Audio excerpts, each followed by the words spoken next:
Саламатсыздар ма, құрметті студенттер?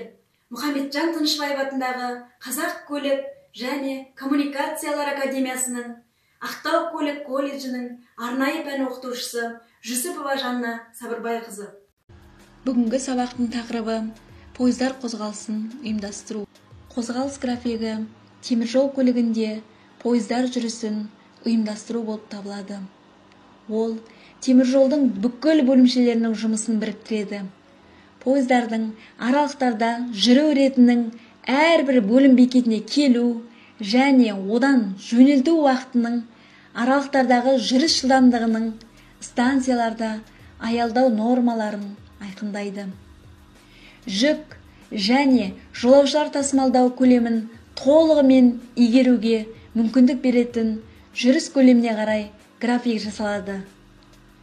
Станциялардың, деполардың, тартым станцияларының, техникалық тексеру қосындарының және басқа да бөлімшелерінің технологиялық жұмыс үрдісін дұрыс ұйымдастыру және дәл орындау арқылы пойыздардың графигі мен жүрісін қатаң сәйкестікке қамтамасыз етіледі.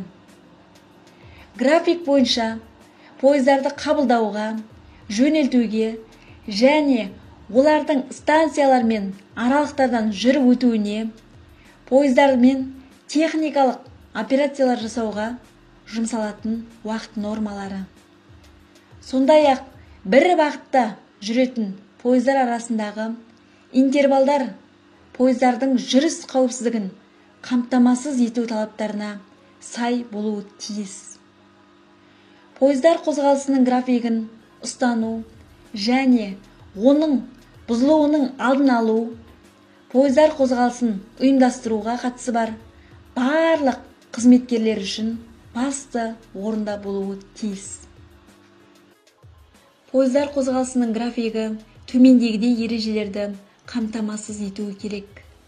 Жолаушыларды және жүктерді тасымалдау жөніндегі қажеттіліктердің қанағаттандырылуын, пойыздар қозғалысының қауіпсіздігін, телімдердің өткізушілік және тасымалдық қабілетінің және станциялардың өңдеушілік қабілетінің барынша тиімді пайдалануын, жылжымалы құрамның ұтымды пайдалануын, локомотив бригадаларының үздіксіз жұмысының белгіленген ұзақтығының сақталуын, жолды, құралдарды, соп, байланыс және электрмен жабдықтау құрылғыларының ағымдағы күтіп ұстау және жөндеу бойынша жұмыстар жүргізу мүмкіндігін қамтамасыз етуі тиіс.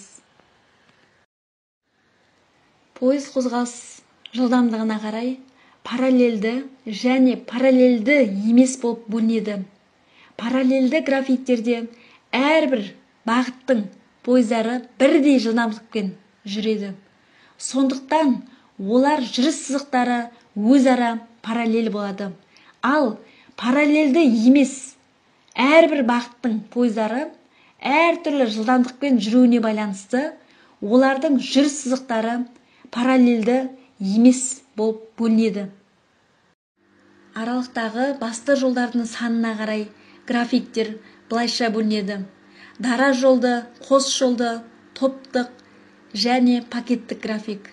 Яғни бұлардың бір-бірінен айырмашылығы автоматты құрылғылармен жабдықталуында және пойыздар қозғалысының кезектілігінде. Графикте пойыздарды мынандай реттілікпен салады. Алдымен жолаушылар пойыздарын, одан соң жүрдек жүк пойыздарын, ақырында қалған жүк пойыздарын салады. Жолаушылар пойыздарын салудың сызбасы айтарлықтай ұзақ кезеңге сақталуы тиіс. Сондай-ақ жолаушылар пойыздарын графикке салудың бір қатар ерекшеліктері бар. Пойыздарды бастапқы бекеттен жөнелту және оларды ақырғы бекетке жеткізу жолаушыларға қолайлы уақытта жүргізілуі қажет. Жолаушылар ауысып мінетін бекеттерде келісілген пойызды күту уақыты барынша аз болуы тиіс. Көлік тораптарында жолаушылар пойыздарының келуі мен кетуін басқа да көліктердің кестесімен үйлестірілуі керек. Теміржолдың жұмыс көлемі ерекше өсіп отырған жағдайда график жолаушылар пойыздарын өткізуге қолайлы болуы тиіс. Жолаушылар пойыздарын графикте бытыраңқы және пакеттік түрде салады. Бірінші жағдайда екі жолаушылар пойызының арасынан бір немесе бірнеше жүк пойыздарын өткізуге болады. Ал екінші жағдайда олардың арасынан жүк пойызын өткізуге болмайтындай етіп, 2-3 немесе одан да көп пойыздарды пакетке біріктіреді.